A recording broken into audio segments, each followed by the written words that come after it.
আসসালামু আলাইকুম। সংবাদে আপনাদের সবাইকে স্বাগত জানাচ্ছি। আমি ফিরোজ তোহা। শুরুতেই আরবে কেবলস সংবাদ শিরোনাম। পুরোদমে ইসরায়েল ইরান যুদ্ধ চলছে, আর এই মুহূর্তে আমাদের হাতে এসছে কিছু যুদ্ধের গুরুত্বপূর্ণ ভয়ঙ্কর কিছু আপডেট। শুরুতেই জানাবো, মার্চ ফর গাজা কর্মসূচিতে নেতানিয়াহুর ছবিতে পেটানোর খবর ইসরায়েলের গণমাধ্যমে। গাজায় ইসরায়েলি হামলার প্রতিবাদে রাজধানী ঢাকায় শনিবার ফিলিস্তিনিদের পক্ষ নিয়ে লাখো লাখো মানুষ বিক্ষোভ করেছে। এই খবর প্রকাশিত হয়েছে ইসরায়েলের গণমাধ্যম টাইমস অফ ইসরায়েলে। এতে বলা হয়েছে, বিক্ষোভকারীদের মধ্যে অনেককে মার্কিন প্রেসিডেন্ট ডোনাল্ড ট্রাম্প, ইসরায়েলের প্রধানমন্ত্রী নেতানিয়াহু এবং ভারতের প্রধানমন্ত্রী নরেন্দ্র মোদীর ছবিতে জুতা পেটানো দেখা যায়। এরপর জানাবো, লানাতুল আকদিস সামিন আতঙ্কে ইহুদিরা। ফিলিস্তিনের গাজায় ইসরায়েলের চলমান গণহত্যার মধ্যে সম্প্রতি ইহুদিদের ধর্মীয় ন্যায়শাস্ত্রের একটি ভবিষ্যৎবাণী ব্যাপকভাবে সামাজিক যোগাযোগ মাধ্যমে ছড়িয়ে পড়েছে। ওই ভবিষ্যৎবাণীতে বলা হয়েছে, কোনো ইহুদি রাষ্ট্র ৮ দশকের বেশি টিকবে না, ভেঙে যাবে। এদিকে ওমানের মধ্যস্থতায় আলোচনার টেবিলে ইরান আমেরিকা। ইরানের পারমাণবিক কর্মসূচির বিষয়ে দেশটির সঙ্গে অবশেষে আলোচনায় বসছে আমেরিকা। শনিবার ওমানের রাজধানী মস্কোতে দুই দেশের প্রতিনিধি দলের মধ্যে আলোচনা শুরু হয়েছে। এবারে জানাবো, ভারতের পশ্চিম বাংলায় ওয়াকফ বিল কার্যকর না করার ঘোষণা মমতার। বিতর্কিত ওয়াকফ বিল পশ্চিম বাংলায় কার্যকর না করার ঘোষণা দিয়েছেন মুখ্যমন্ত্রী মমতা বন্দ্যোপাধ্যায়। শনিবার ভারতীয় গণমাধ্যম দ্য হিন্দুর এক প্রতিবেদনে এই তথ্য প্রকাশ করেছে। বিতর্কিত ওয়াকফ বিল পাশ করায় পশ্চিমবঙ্গে এখনও আন্দোলন চলছে।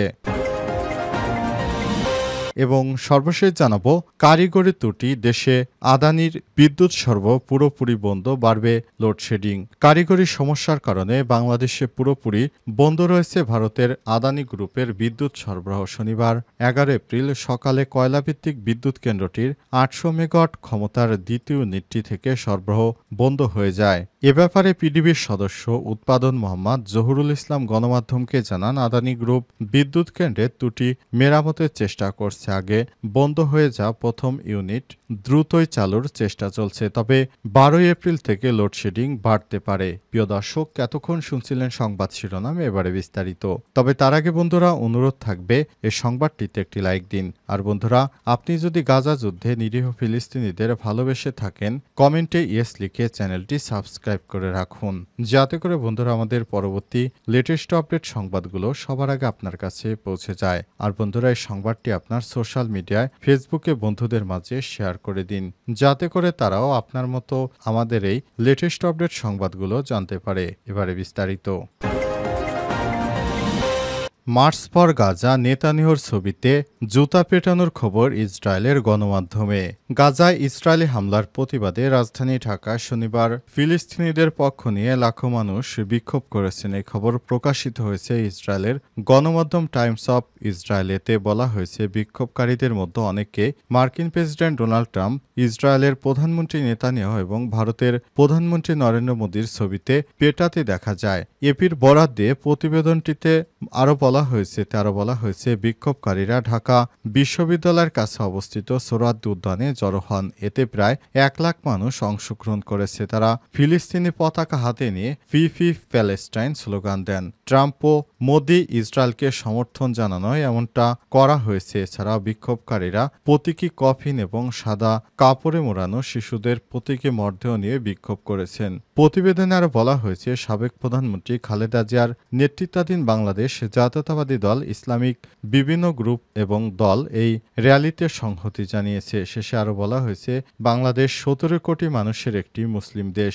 ইসরায়েলের সঙ্গে তাদের কোনো কূটনৈতিক সম্পর্ক নেই এবং তারা অফিসিয়ালি একটি স্বাধীন ফিলিস্তিন রাষ্ট্রকে সমর্থন করে। লানাতুল আকদিস সামিন আতঙ্কে ইহুদিরা। ফিলিস্তিনের গাজায় ইসরায়েলের চলমান গণহত্যার মধ্যে সম্প্রতি ইহুদিদের ধর্মীয় ন্যায়শাস্ত্রের একটি ভবিষ্যৎবাণী ব্যাপকভাবে সামাজিক যোগাযোগ মাধ্যমে ছড়িয়ে পড়েছে। ওই ভবিষ্যৎবাণীতে বলা হয়েছে, কোনো ইহুদি রাষ্ট্র ৮ দশকের বেশি টিকবে না, ভেঙে যাবে। আর সেই ভাঙন বাইরের কোনো শক্তির কারণে হবে না, হবে নিজেদের মধ্যকার জাতি উপজাতির কোন্দলে। ইহুদিদের ধর্মীয় ন্যায়শাস্ত্র তালমুদ এই ভবিষ্যৎবাণীটি লা নাতুল আকদিস সামিন বা অষ্টম দশকের অভিশাপ হিসেবে পরিচিত। ভবিষ্যৎবাণীটি নিয়ে ইসরায়েলের ইহুদিদের মধ্যে তৈরি হয়েছে আতঙ্ক। গেল 2000 বছরে বিভিন্ন স্থানে ছোট বড় সার্বভৌমত্ব অনেক ইহুদি রাজ্য প্রতিষ্ঠিত হয়েছে। এর মধ্যে কিং ডেভিডের অর্থাৎ ইসলাম ধর্মের দাউদ নবীর রাজত্ব এবং হাসমনিয়ান রাজত্ব ছাড়া আজ পর্যন্ত কোনো ইহুদি রাজ্য 80 বছরের বেশি টেকেনি। তবে কিং ডেভিডের রাজত্ব ও হাসমনিয়ান রাজত্ব 80 বছরের বেশি টিকে থাকলেও এই দুটি রাজত্বের ভাঙন ধরেছিল 80 বছরের মাথায়। এরপর দুটো রাজত্বই টুকরো টুকরো হয়ে গিয়েছিল। আজকের আধুনিক ইসরায়েলের জন্ম হয়েছে 1948 সালের 14 মে। 2028 সালে 80 বছর পূর্ণ হবে তাদের, অর্থাৎ হাতে মাত্র 2 বছর সময় বাকি। তালমুদের ভবিষ্যৎবাণী সত্য হলে 2-3 বছরের মধ্যেই ইসরায়েলের রাষ্ট্রটি ভেঙে পড়বে।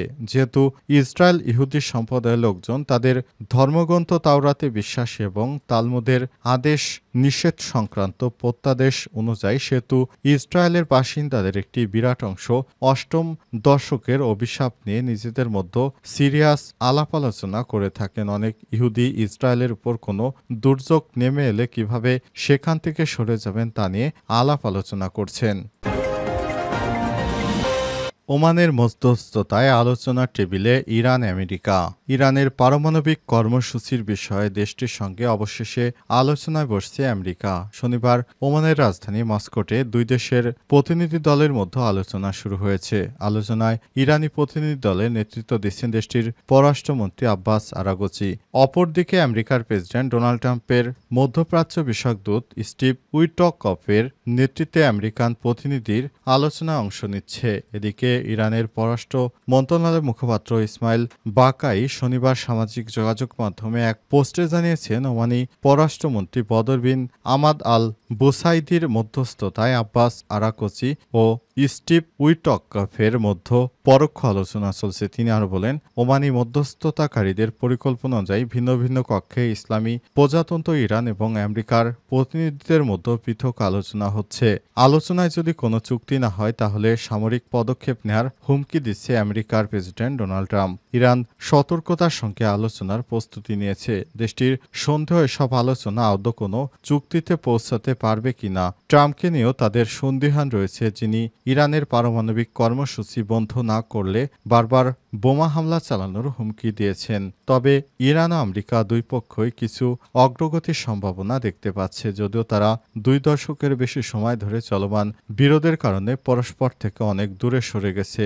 আলোচনায় ব্যর্থ হলে মধ্যপ্রাচ্যে উত্তেজনা আশঙ্কা বাড়বে। বিশ্বের বেশিরভাগ তেল রপ্তানি হয় পারস্য উপসাগরীয় অঞ্চল থেকে। আমেরিকার ঘাঁটি রয়েছে এমন প্রতিবেশী দেশগুলো ইরান সতর্ক করে জানিয়েছে, ইরানের উপর ওয়াশিংটনে সামরিক হামলায় জড়িত থাকলে তাদের কঠোর পরিণতি ভোগ করতে হবে। পশ্চিম বাংলায় ওয়াকফ বিল কার্যকর না করার ঘোষণা মমতার। বিতর্কিত ওয়াকফ বিল পশ্চিম বাংলায় কার্যকর না করার ঘোষণা দিয়েছে মুখ্যমন্ত্রী মমতা বন্দ্যোপাধ্যায়। শনিবার ভারতীয় সংবাদ মাধ্যম দ্য হিন্দুর এক প্রতিবেদনে তথ্য প্রকাশ করেছে। বিতর্কিত ওয়াকফ বিল পাশ করায় পশ্চিমবঙ্গে এখনও আন্দোলন চলছে। মমতা বলেছেন, আমরা কোনো ধরনের সহিংসতাকে সমর্থন করি না। কিছু রাজনৈতিক দল ধর্মকে রাজনৈতিক স্বার্থে ব্যবহার করার চেষ্টা করছে, তাদের প্রলোভনে পা দেবে না। বিবিসির এক প্রতিবেদনে বলা হয়েছে, ওয়াকফ বিলের বিরুদ্ধে ভারতের বিভিন্ন স্থানে বিক্ষোভ ও প্রতিবাদ হচ্ছে। পাশাপাশি দেশের শীর্ষ আদালতে আইনটি বাতিল করার দাবিতে একাধিক পিটিশন জমা পড়েছে। সুপ্রিম কোর্টের প্রধান বিচারপতির নেতৃত্বে একটি সাংবিধানিক বেঞ্চ আগামী সপ্তাহে এই মামলাগুলো শুনবেন। কলকাতায় আইনটির বিরুদ্ধে বিক্ষোভ হচ্ছে। কলকাতায় এক বিশাল সমাবেশ থেকে ওয়াকফ আইন বাতিলের দাবির 1 কোটি মানুষের স্বাক্ষর ভারতের প্রধানমন্ত্রীর দপ্তরে পাঠানোর সিদ্ধান্ত ঘোষণা করেছে মুসলিম সংগঠন জমিয়তি উলামা হিন্দ। তারা জানিয়েছে, আমরা প্রধানমন্ত্রী নরেন্দ্র মোদীর কাছে আমাদের স্বাক্ষর পৌঁছে দিব যে এদেশের বেশিরভাগ জনতা এদেশে ওয়াকফ বিলের বিপক্ষে। সুতরাং এই ধরনের বিতর্কিত বিল এদেশে পাশ করা যাবে না। যে বিলের মাধ্যমে দেশে অরাজকতা সৃষ্টি হয় এমন বিল আমরা চাই না।